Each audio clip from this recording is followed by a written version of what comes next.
সালাম আলাইকুম। বাংলাদেশ আওয়ামী লীগের যারা ফ্যান ফলোয়ার আছেন, আপনাদের জন্য খুবই বড় ধরনের একটা দুঃসংবাদ।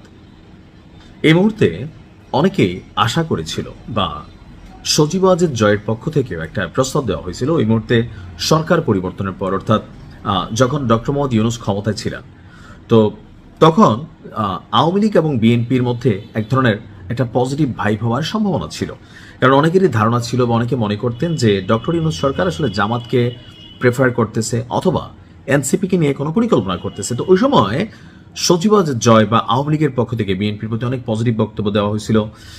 বিএনপির অনেক নেতারাও যে বিএনপি ক্ষমতায় গেলে আওয়ামী লীগের জন্য রাজনৈতিক একটা প্রশস্ততা আরও অনেক ধরনের বক্তব্য দিয়েছিলেন ব্যক্তি বিশেষে। তো এখন গতকালকে যে আলোচনা আসছে আওয়ামী লীগের জন্য খুবই বড় ধরনের দুঃসংবাদ। আওয়ামী লীগের রাজনীতি নিষিদ্ধের অধ্যাদেশ সংশোধনী সহ পাশ হচ্ছে সংসদে। আবারও বলছি, বাংলাদেশের প্রথম সারির গণমাধ্যম দৈনিক ইত্তেফাক লিড নিউজ করেছে আওয়ামী লীগের রাজনীতি নিষিদ্ধের অধ্যাদেশ সংশোধনী সহ, অর্থাৎ নিষিদ্ধের যে অধ্যাদেশটা ছিল যে আওয়ামী লীগ কি কি করতে পারবে পারবে না, তো এই অধ্যাদেশটাকে সংশোধনী করা হবে। তো সংশোধনী সহ পাশ হচ্ছে সংসদে। একটু ঝোল টাইপ তো লিড নিউজের মধ্যে ক্যাপশনে আছে। এখন আমরা যদি দেখি সন্ত্রাস বিরোধী অধ্যাদেশ 2025, আপনার আওয়ামী লীগের রাজনৈতিক কর্মকাণ্ড নিষিদ্ধ করার বিধানটা ছিল এতে। আর এতে আপনার এই অধ্যাদেশটাকে একটু সংশোধন করে পাশের সুপারিশ করেছে সংসদীয় বিশেষ কমিটি। এখন পাশ হলে আওয়ামী লীগের জন্য দুর্দিন আসবে। 133টি অধ্যাদেশ পর্যালোচনা শেষে এই বিশেষ সংসদীয় কমিটি চূড়ান্ত রিপোর্ট আপনার প্রকাশ করেছে বা জানিয়েছে। গেল 2রা এপ্রিল জাতীয় সংসদে বিশেষ কমিটির প্রধান জয়নুল আবেদিন এমপি প্রতিবেদনটি পেশ করেন। প্রতিবেদনে কি আছে?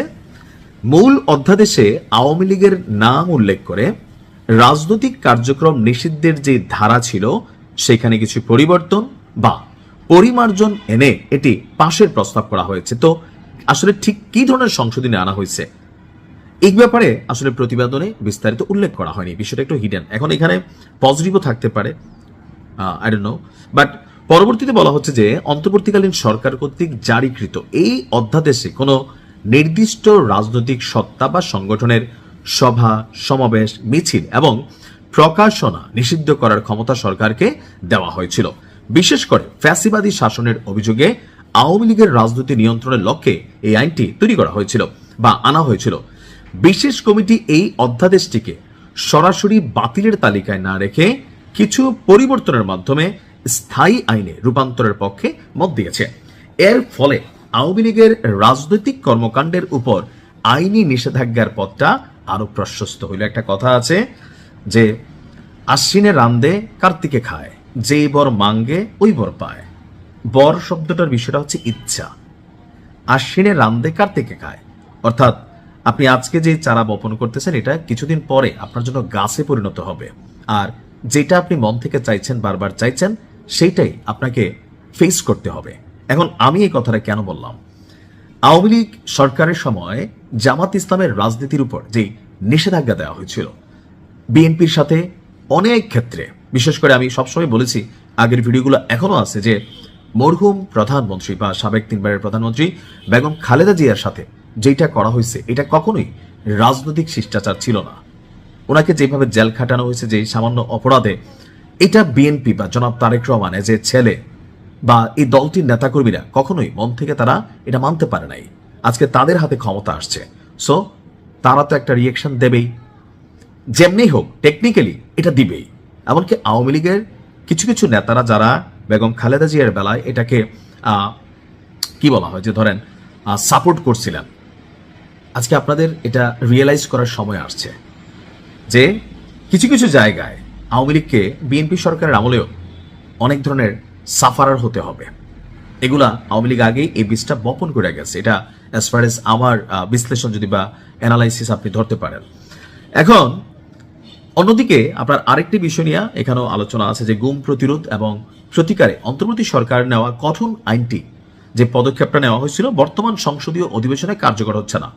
গুমের দায়ে সর্বোচ্চ শাস্তি মৃত্যুদণ্ডের বিধান রেখে জারি করা অধ্যাদেশটি আপাতত স্থগিত রাখার সুপারিশ করেছে সংসদীয় বিশেষ কমিটি। With due respect, Awami League সরকারের সময় বিএনপি খুব বেশি গুমের শিকার হয়েছে, হন নাই আপনারা? হয়েছেন তো।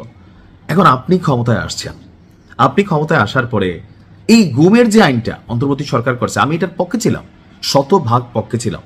যে কোনো মানুষ যত অপরাধ করুক, রাষ্ট্রীয় কোনো বাহিনী দ্বারা তাকে আটকায় রেখা, আয়না ঘরে রেখা বা বিশেষ কোনো সেলে রেখা, তার পরিবার, তার সন্তান, তার স্বজন, ওই মানুষগুলোর কাছে এই মানুষটাকে জীবিত আছে, তার কি গায়েবী জানাজা হবে, সে কি জানাজা পাওয়ার যোগ্যতা রাখে, নাকি সে বাইচা নাই, তার বউটা কি থাকবে, এই যে একটা সিচুয়েশন ছিল, সবচেয়ে বেশি ভুক্তভোগী ছিল বিএনপি।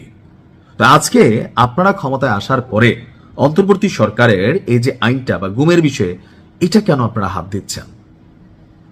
তো তার মানে কি দেশে অন্য কিছু ঘটতে যাবে? যদি এমনটা হয় তাহলে আওয়ামী লীগের পতন থেকে শিক্ষণীয় যে বিষয়গুলো, সেগুলো হয়তো আমরা আন্ডার এস্টিমেট করছি। আমি বরাবরই বলি, যে কোনো মানুষ যদি অন্যায় করে, রাষ্ট্র তাকে সর্বোচ্চ শাস্তি দিবে, পানিশড করবে, কিন্তু তাকে রাষ্ট্রীয় বাহিনী দ্বারা অথবা রাষ্ট্রীয় বি টিম দ্বারা অথবা সি টিম দ্বারা তাকে গুম করা, তাকে নাই করে দেওয়া, তাকে গায়েব করে রাখা, এই যে আহাজারি, এই যে আহা, এটা কিন্তু ধ্বংসটাই আনবে। যদি এই আইনটার মধ্যে ভেজালওয়ালা কোনো কিছু না থাকে, এই কমিটির উচিত এই আইনটাকে প্রসিডিং করা, এটাকে আটকানো না। আর এতে মানুষের কাছে, জনগণের কাছে একটা জিনিস মনে হবে যে যেই বিষয়টা নিয়ে আমি সারা জীবন গত 17 বছর ভুক্তভোগী ছিলাম, আজকে আমার হাতে ক্ষমতায় আসার পর ওই আইনটাকে আমি হাত দিচ্ছি, এটাকে আমি স্থগিত রাখছি, বন্ধ করতেছে না, বাতিল করতেছে না, বাট এটা তো অনিবার্যিত দরকার ছিল। যারা গুমের সাথে জড়িত ছিল এদের পানিশ ছিল, এরা পানিশ ডিজার্ভ করে।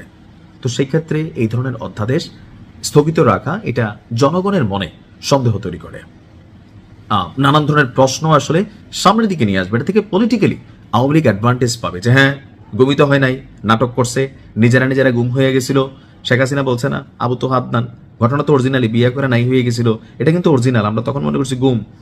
তো এরকম অনেক কিছু কিন্তু এখন মনে হবে যে আরে তাহলে তো ঘটনার মধ্যে ঝোল আছে, নাহলে কেন এটা এই অধ্যাদেশটা বা আইনটাকে সামনের দিকে আনা হচ্ছে না, এটা বিচারের জন্য যেই প্রসিডিংটা ছিল সেটাকে কেন কন্টিনিউ করা হচ্ছে না? এরকম নানান প্রশ্ন জনগণের মাথায় আসবে। হয়তো ভয়ে মানুষ কথা কম বলবে, কিন্তু এগুলো আবার ভিতরে ভিতরে ব্লাস্ট হবে। যেটা বইলা ফেলা যায় সেটা ভালো, জমায় রাখতে হয় না। ভালো থাকুন।